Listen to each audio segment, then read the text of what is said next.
I think you know what today's episode is gonna be about, guys. This is the wheat field. It's time to beat my wheat. For real, I'm gonna be threshing this wheat, AKA beating it, and I'm gonna grind it into some flour, and who knows, maybe I'll summon the garden hermit and we'll make a loaf together like the good old days. So there's only one problem before I get started. It is that I don't really have the ability to clear cut it, because if you look at this head right here, this one's clearly dry. I'll open one up for you to show you. But if you look right here, take a look at maybe this guy.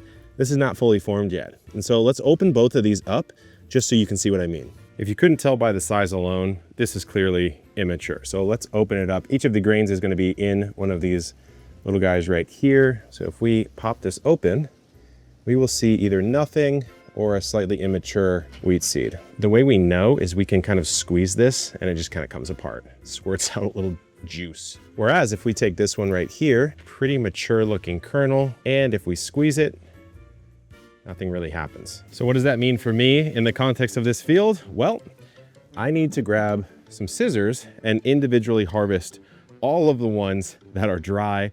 I don't know why I want to do this. I just want to get my wheat sooner than later. So I'm going to come through and cut it and dump it all in my Gorilla dump cart. Well, it's not a lot for the first batch, but I would say we probably harvested maybe 1/7 of everything that's on the field. So we'll wait another week or so and we'll harvest the rest. It's time, guys. The bread master's here, although you haven't baked in a while, Jacques. I've been sourdough'd. You've been out sourdoughing me big time. A little bit, but now we're about to sourdough together. The wheat, it's been a couple more weeks. I'd say these golden fields are ready to harvest, yeah? So beautiful. Yeah, it really I is. think so. This time, I'm not gonna go head only. I'm just gonna... I was about to ask you how you want to roll. Well, if we're gonna beat our wheat in the burlap sack, grab the sack. Show the people the sack. Big sack. And you know we like to beat the wheat, and we need it. We do. I mean, you're not wrong, Jacques. We do. It's true. It's the process. We do, and that's just technically, botanically what's happening. There's nothing obviously else about that. Is it threshing, I guess? That's the technical term. Threshing. Well, let's go ahead and harvest. How's your wheat doing? So I harvested mine. I think I planted mine a little earlier. Yeah. And I harvested mine in bindles. Is that or sheaths? Is that what they're called? Sheaths. Where you like stack them? For wheat, it's called sheaths. Yeah. And then I have it sitting in my shed. I honestly have let the time get away from me. I haven't processed it yet, but it looks really good. Well, you're gonna get your first sort of round of that with my wheat then, I guess. Yeah, I haven't beat mine yet. It looks, I mean, honestly, it took a while this year. I think the crop grew a little more uneven than I would have liked.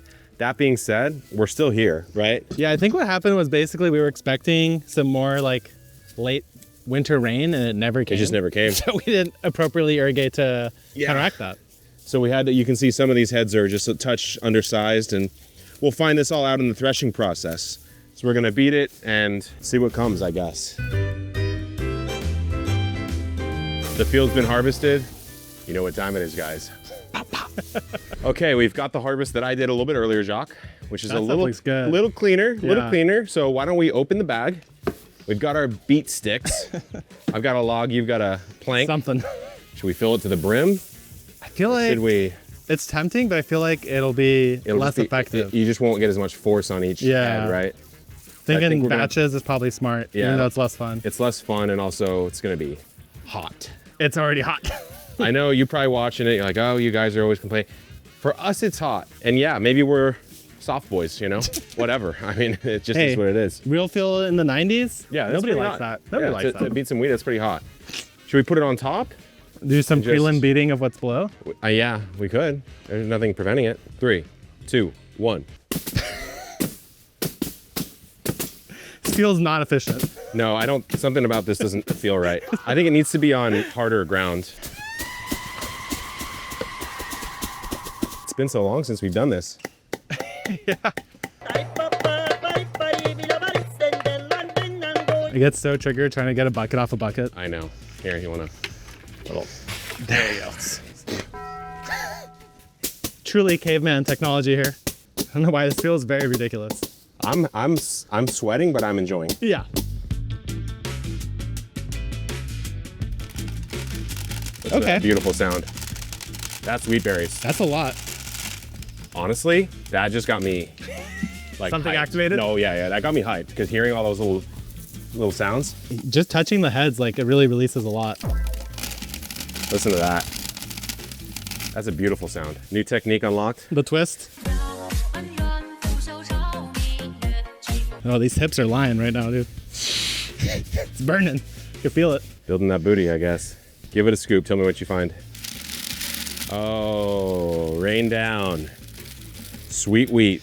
That sounds good. Okay, this is our makeshift winnower. We've got the air cannon. The air cannon. So what you got to do here is you're basically playing with weights, right? So the berries being heavier than the chaff, you got to get the right distance and fan speed, but you can hear the berries going in. So I'm biasing it towards this side, so the berries have the most time to fall and the chaff has the most time to come off, and it is working. Yeah, and we'll do it like probably 2 or 3 times until it cleans up. All that you really care about in this first batch is that you're getting 70% of the material out of the berries. Totally. And then you refine from there. Like, I'm only seeing berries fall in at this ratio, which is what I'm looking for. If I went faster, it probably would mess up a bit. And the bucket feels dense. Like it feels pretty good. Heavy. Yeah, I mean, like we said, I don't think we had the craziest yield this year because of the watering challenges and the density challenges, but we're gonna get some respectable wheat and we're gonna be making something delicious. So this is what we got in here right now, guys. I'd say pretty good, but there's a lot more refinement to go. Alrighty, we are in the shade, Jacques, much needed. Feels really good. I was getting destroyed. I probably look so red right now. But anyways, we've got the Nutrimill stone grinder. We've used this in the past. It's been a reliable, trusty companion in this journey. We've cleaned our wheat out, and this one's already prepped. Usually when you have one of these, you gotta throw some rice through it to season it a little bit. All right, let's see what we get.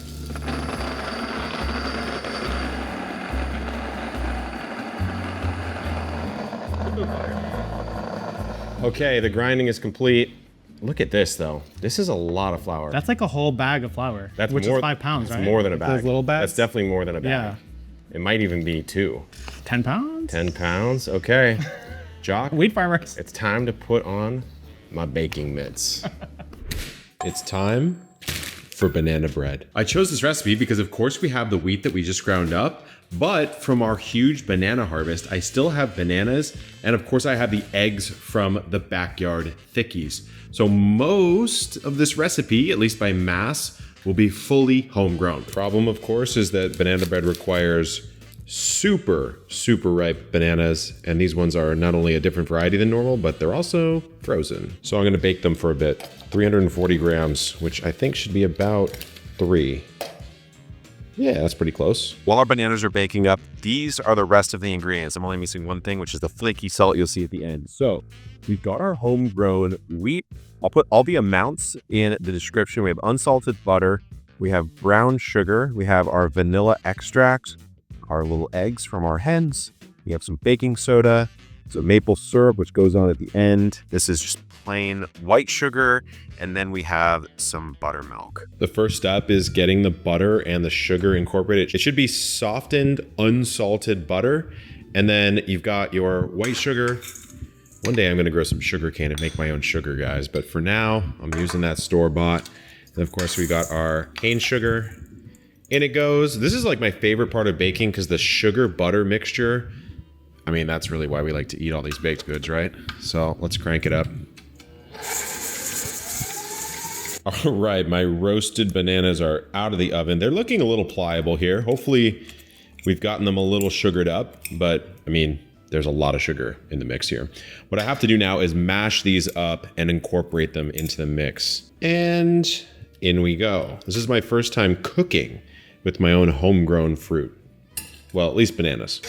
We're mixing this on low just until it disappears into the butter sugar mixture. Next in are our homegrown eggs and our vanilla extract. That's starting to look like some banana bread batter to me. While that incorporates, you can tell I'm a true Asian because I've got my homegrown flour in a rice pot because I need to do some mixing. I've got my baking soda. I also added 5 grams of fine salt into this mix. So this is our dries. We just have to whisk this together. And then of course we are just slowly folding this in. I think it should be super absorbent because it's fresh flour, but I guess we'll see what happens here. Could be an absolute disaster. This is the part I'm not sure about. Adding buttermilk is something I've never done in a baking recipe, but I'm supposed to add about half here and then see what the texture looks like. I mean, it's supposed to be the gooeyest banana bread ever, so I guess that means it's gonna have a little bit more moisture before it goes into bake. You know what? Let's just throw it all in and see what happens. Okay. I have a buttered banana bread pan, and I've got my batter here, guys. It doesn't look exactly like I remember that batter looking, but it definitely smells like banana bread. So that means that the baking of my homegrown bananas probably brought some sugars out. I'm not really sure. It's gonna be very whole wheaty, I'll say that much. I buttered the pan up. I'm just gonna dump it in here and let's get it baking. I'm so curious about this. There's actually one more step, this maple syrup step that I have yet to show you. That's the one I'm the most excited about. It's supposed to make it the most gooey.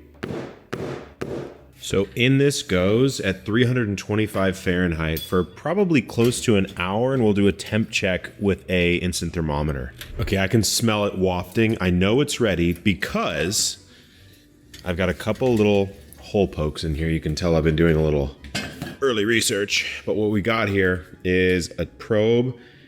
The recipe creator said take it out at 200 to 205 in the center.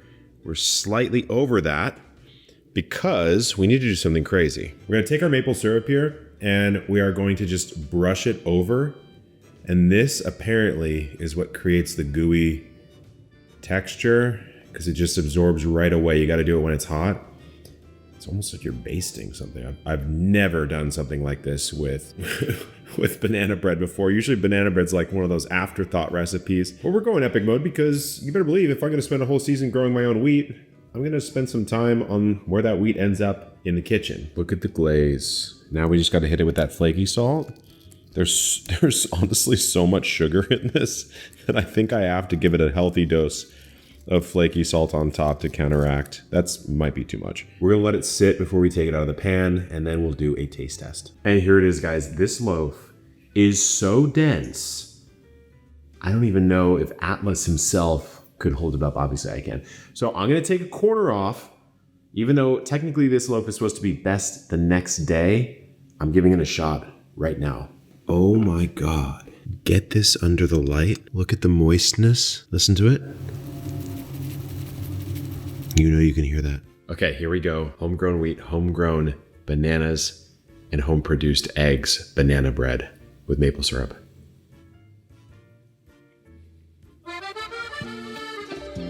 With that whole wheat too, it's healthy. It's healthy. You guys know I've been working on fitness. Dang, it's really good. I probably could have cooked the bananas a little more to get a little more sugars outgoing, but there's like a pretty light banana flavor. It's a little bit more like there's some name for a bread that's like soaked in wheat. I don't know, but there's something going on here that I really like. And there's also a bit of a crispy top as well. Oh, it's almost like a honey bran bread with some banana going on. This is probably one of the more satisfying things I've ever baked, simply because of how much effort went into the ingredients in production. So hopefully you enjoy this episode, guys. I will see you on the next one. Good luck in the garden and keep on growing. 小小